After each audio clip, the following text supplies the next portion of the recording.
चूंकि किसान जो इस देश की आन बान शान है, किसान इस देश की अन्नदाता।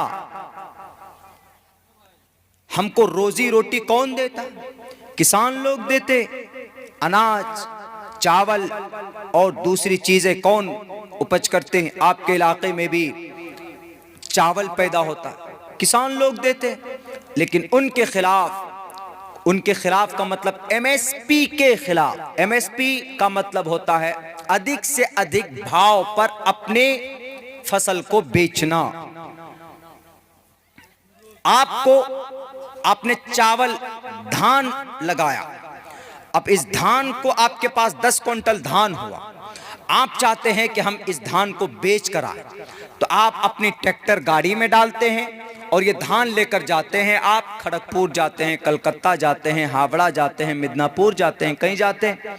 वहां पर जाकर देखते हैं कि भाई 10-5 जगह के ऊपर वो लगी हुई है जो बेहतर भाव दे, आप उसको बेचकर चले आते हैं। जो ज्यादा से ज्यादा भाव दे उसको देकर चले आते हैं। अभी तक ये कानून था, लेकिन अब किया क्या गया है? अब ये किया गया है कि अगर कोई आपके गांव में किसान है, वो 10 क्विंटल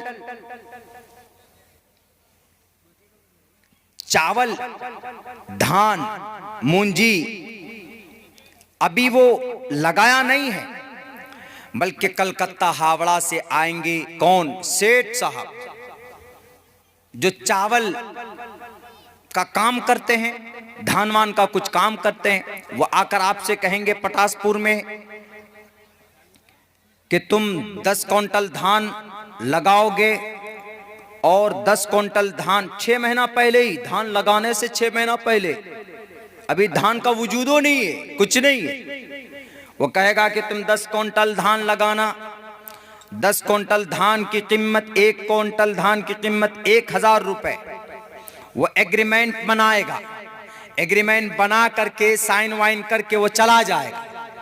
जाने के बाद जब 6 महीने में वो आएगा धान लेने के लिए, तो धान की कीमत उस वक्त अगर 1200 रुपए क्विंटल हो जाए तो अब ये किसान 1200 रुपए क्विंटल में नहीं बेच पाएगा। क्यों? क्योंकि पहले एग्रीमेंट कर लिया है 1000 रुपए का, तो इसलिए अब 200 रुपए पर क्विंटल में चूना लगा किसान का।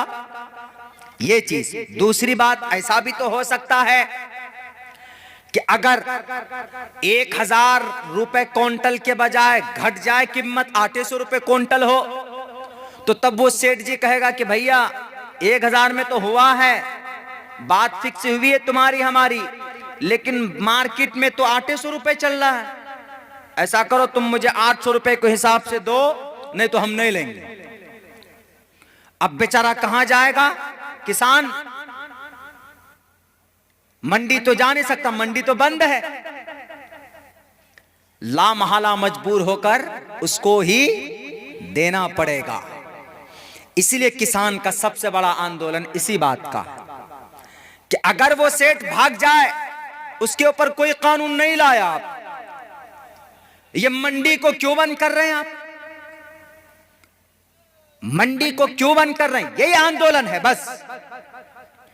कितने लोग मरे, लेकिन इनको कानून प्यारा है, इनको इस देश की जनता से कोई लेना देना नहीं। ऐसे लोग बैठे हुए। कानून किनके ऊपर बनना चाहिए? समाज की बेटी की इज्जत लूटी जाती है, उनके रेपिस्ट को पकड़कर फौरन सजा होनी चाहिए। इस पर कोई सजा होती? कुछ नहीं। इस पर कोई कानून आया? आज तक नहीं आया। इस पर कानून बनना चाहिए कि नहीं बनना चाहिए? बनना चाहिए। इस पर कोई कानून नहीं बनता है। हाथरस के अंदर बहन मनीषा की इज्जत लूटी गई, उनके लाश को जलाकर भस्म कर दिया जाता है, मुजरिमीन को नहीं पकड़ा गया। रैपिस्ट को जल्दी से जल्दी पकड़ा जाए और उनको तख्तेदार पर लटकाया जाए।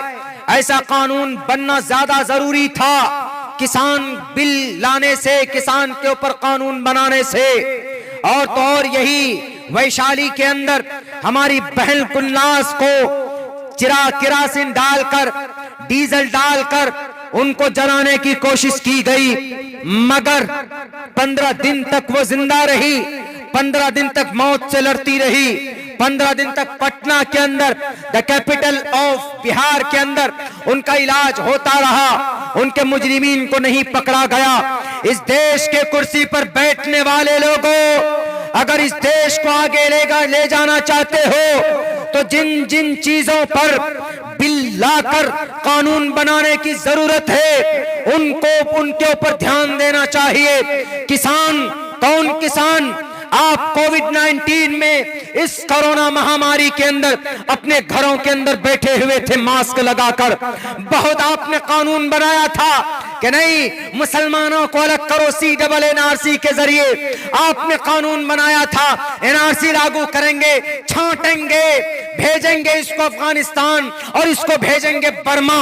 लेकिन अल्लाह ने ऐसा अजाब ले आया, अल्लाह के तरफ से ऐसी मार हुई।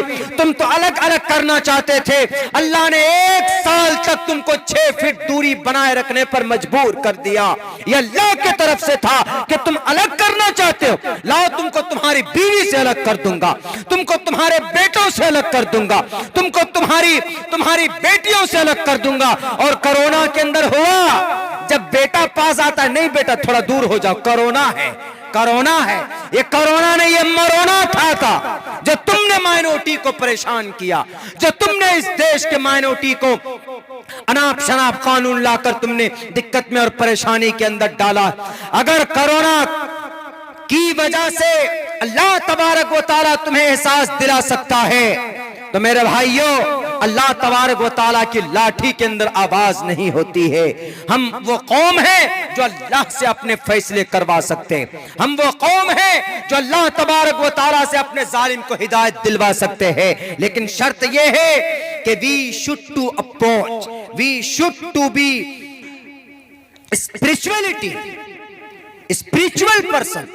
Definitely if you want to be spiritual person, नेक बनना चाहते हैं, ईमानदार बनना चाहते हैं, तो जमीन पर दुआ करेंगे तो इंशाअल्लाह आसमान पर अल्लाह तबारक व तआला हमारी दुआ को सुनेगा। हम नमाज पढ़ेंगे, किसी को एतराज है, हमने समझाया उसको, उस लड़के को हमने कहा कि बाबू बताना तुमको, उनको बताना कि अगर आप नमाज पढ़ते हो तो कुरान का ऑर्डर नहीं। मध्य प्रदेश के जिन लोगों ने मस्जिदें तोड़ी उनको बताना कि नमाज मुसलमान पढ़ता है तो नमाज का तज़किरा तो वेदों में भी है। पथमादार का सीधे खया हो जाओ, दियो दीदियन मुझे थे, दूसरे नंबर पर झुक जाओ, तृतीयानन को डलाकार, चतुर्थदेव चंद्र का, पंचम विनिदु संयुक्ता। क्या है? दरूद शरीफ पढ़िए, कायदा खीरा कीजिए, झुक जाइए, सीधे खड़े हो जाइए। वैद साफ लफ्जों में कह रहा है नमाज के बारे में। हम अगर आखिरी नबी का, सहाबाए किराम का नाम लेते हैं, अबू बकर का नाम लेते हैं, उमर फारूक का नाम लेते हैं, उस्मान जुन्नूरैन का नाम लेते हैं, हजरत अली का नाम लेते हैं, हसन हुसैन का नाम लेते हैं, अम्मा आयशा का नाम लेते हैं, अम्मा खदीजा का नाम लेते हैं, फातिमतुज़ ज़हरा का नाम लेते हैं, तो किस बुनियाद पर लेते हैं? उनका नाम का तज़किरा ग्रंथों में है। चतुर्भिर भ्रातृभिर देव, चतुर्भिर 4 लोग, पाकीज़ा लोग, चतुर्भिर भ्रातृभिर देव, करिष्यामि कलिक्ष्यम, जो हमेशा करीब रहते थे किनके? अंतिम महर्षि के, मोहम्मदुर रसूलुल्लाह सल्लल्लाहु अलैहि वसल्लम के करीब रहते थे। इतने करीब, इतने करीब, और कभी भी उन्होंने, उन चारों लोगों ने किसी को तकलीफ नहीं दी। खुसूसन